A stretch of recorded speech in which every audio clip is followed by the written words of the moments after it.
नमस्कार, केदारवैदिक and piles clinic या आपल्या यूट्यूब चॅनलमध्ये आपलं सर्वांचं स्वागत आहे. मी doctor Vilas Kedar, proctologist and anatomic surgeon practising Santacruz east Mumbai.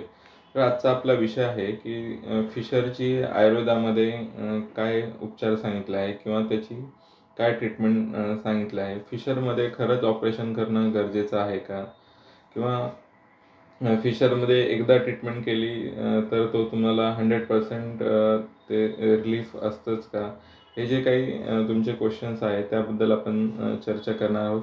त्याचबरोबर आयुर्वेदामध्ये फिशरबद्दल कुठल्या प्रकारचे ट्रीटमेंट सांगितले आहे किंवा आम्ही आयुर्वेदिक औषध देताना कुठल्या प्रकारचे औषधं यूज करतो याच्याबद्दलची आज आपण चर्चा करणार आहोत.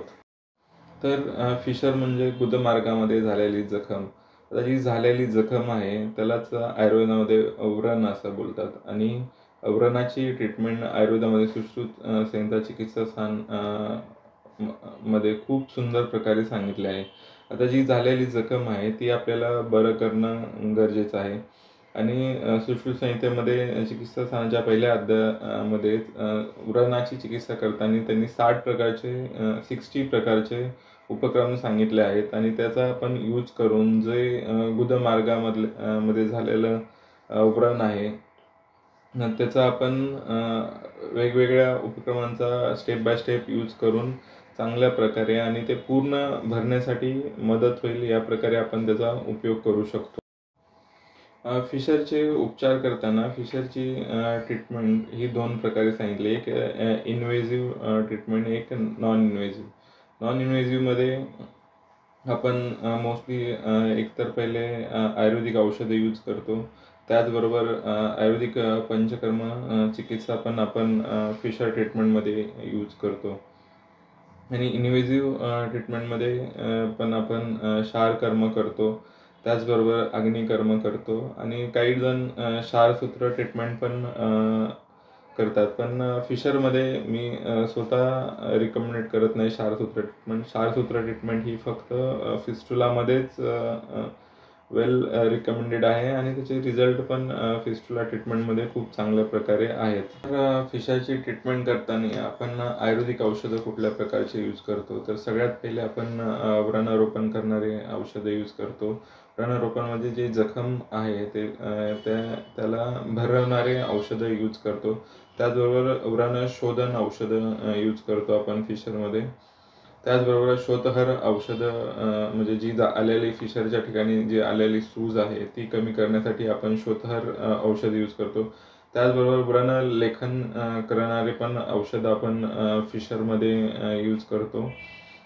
पुन्हा जर फिशरमधनं ब्लिडिंग होत असेल तर त्या ठिकाणी आपण व्रणस्तंभन करणारे औषधं पण यूज करतो आणि त्या ठिकाणी जे असलेले क्रॉनिक फिशरमध्ये जे झालेली फायब्रोसिस आहे ते कमी करण्यासाठी किंवा ते फायब्रोसिस घालवण्यासाठी आपण क्षारण करणारे औषध म्हणजे डिब्राइडमेंट करणारे औषधं पण आपण फिशर चिकित्सेमध्ये यूज करतो. त्याचबरोबर फिशरमध्ये मोस्टली वात आणि पित्त या दोषांचं प्राधान्य असतं. त्यामुळे वात आणि पित्त नाशन करणारे औषधं पण आपण फिशर चिकित्सेमध्ये उपयोग करतो.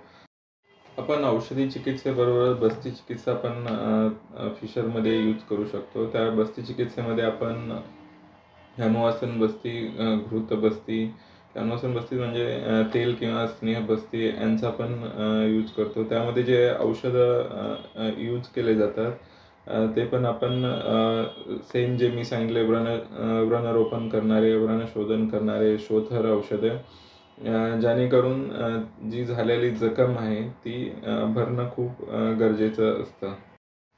फिशर इन्व्हेजिव्ह ट्रीटमेंटमध्ये आपण एकतर त्या ठिकाणी झालेली जी जखम आहे त्यावर आपण क्षारकर्म करू शकतो. पेशंटला योग्य प्रकारे ॲनेस्थेशिया देऊन क्षारकर्म त्या ठिकाणी करू शकतो. त्याचबरोबर त्या ठिकाणी आपण अग्निकर्म पण करू शकतो. ह्या 2 ट्रीटमेंट आपण आयुर्वेदिक पद्धतीने करतो.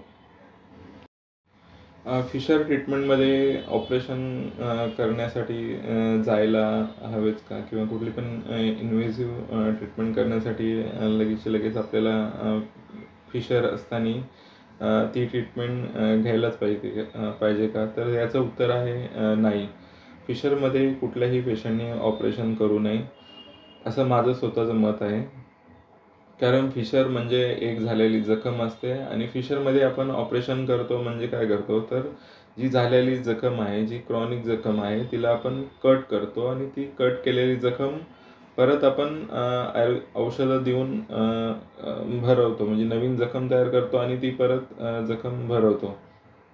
ऑपरेशनमध्ये पेशंटच्या टेस्ट केल्या जातात. त्याचबरोबर त्याला ॲनेस्थेशिया दिला जातो. त्यानंतर ती जी नवीन तयार केलेली जखम आहे ती भरून येण्यासाठी साधारण 15 ते 21 दिवसाचा 3 टू 4 वीक्सचा कालावधी जातो.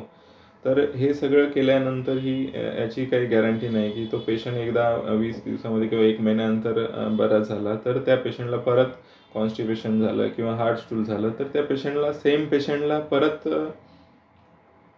फिशर होऊ शकतं आणि आपण असं किती वेळा सेम गोष्ट करणार आहोत. त्यामुळे फिशरमध्ये मीच काय कुठलेच डॉक्टर मोस्टली लगेचच्या लगे ऑपरेशन नाहीत करत.